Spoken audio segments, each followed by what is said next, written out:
ఇప్పుడు సుమతీ శతకంలోని కొన్ని పద్యములు వాటి యొక్క భావములు తెలుసుకుందాము. పరసతి కూటమి కోరకు పరధనముల కాసపడకు పరుణించకుమీ, సరిగాని గోష్ఠి చేయకు సిరిచెడి చుట్టంబు కడకు జేరకు సుమతి. సుమతి, పరసతి కూటమిన్ పరశ్రీలతో సంగమమును వాంఛించకుము, ఇతరుల యొక్క సొమ్మునకు ఆశపడకుము, ఎంచకుమి తప్పుపట్టకుము, సరిగాని పెద్దలు మెచ్చని ప్రసంగమును చేయకు. సిరిచెడి అంటే సంపదలు పోయిన తర్వాత బంధువులింటికి చేరకూడదు.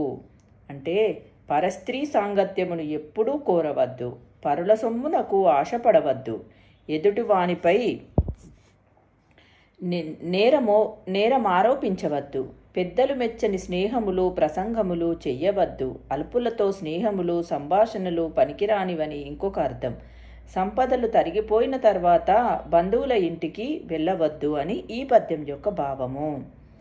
పరసతుల గోష్ఠి నుండిన పురుషుడు కాంగేయుడైన భువి నిందవడున్, పరసతి సుశీలయైనను పరు సంగతి నున్న నింద పాలగు సుమతి. సుమతి, పరసతుల అంటే పరస్త్రీల యొక్క సల్లాపములో ఉండిన పురుషుడు గాంగేయుడైనను, పురుషుడు భీష్ముడంతటి వాడైనను కూడా లోకములో పరస్త్రీలోలుడుగా నిందనందును. అంటే పరస్త్రీ మంచిదైనను, సుశీలమైనను అంటే మంచి స్వభావం కలదైనను కూడా పరపురుషునితో చనువుగా ఉండకుమి అని. పరస్త్రీలతో చనువుగా మెలగు పురుషుడు భీష్ముని వంటి వాడైనను పరస్త్రీలోలుడుగా అపఖ్యాతి నొందును. ఒక స్త్రీ చాలా మంచి స్వభావం కలది అయినను పరపురుషునితో చనువుగా మెలిగినచో అపనింద పొందును. భీష్ముడు కఠోరమైన బ్రహ్మచర్య వ్రతం అవలంబించిన గనుడుగా ప్రసిద్ధి అని ఈ పద్యం యొక్క భావము. పరుణాత్మ దలచు సతివిడు మరుమాటలు పలుకు సతిని మన్నింపకుమి, వెర పెరుగని భటునేలకు తరచుగ సతి గవయబోకు తగదుర సుమతి.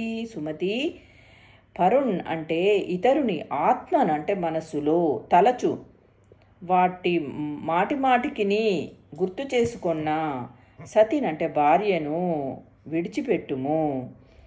మరుమాటలు ఎదురు సమాధానములు పలుకు చెప్పెడి సతిని మన్నింపకుమి, క్షమించవద్దు. వెరపు అంటే భయము, భటుని అంటే సేవకుని ఏలకుము, నీ దగ్గర సేవకు ఉంచుకొనకుము. పరపురుషుని నిత్యముగా తలచుకొని తన్ను నిర్లక్ష్యం చేయు భార్యను విడిచిపెట్టవలను. ఎదురు చెప్పిన భార్యను క్షమించకూడదు. తన మాటకు భయపడక తనకు తోచినట్లు చేయు సేవకుని కొలువులో నుంచుకొనకూడదు. భార్యయే అయినను తరచుగా సంగమించుటకు సిద్ధపడకూడదు అని ఈ పద్యం యొక్క భావము. పరుల కనిష్టము సెప్పకు పొరుగిండ్లకు బనులు లేక పోవకు మెపుడున్, పరుగలిసిన సతిగవయకు మెరిగియు బిరుసైన హయము నెక్కకు సుమతి. సుమతి, పరులకుని ఇతరులకు అంటే ఇతరులకు అనిష్టం అంటే ఇతరులకు కీడు జరుగుట అన్నమాట.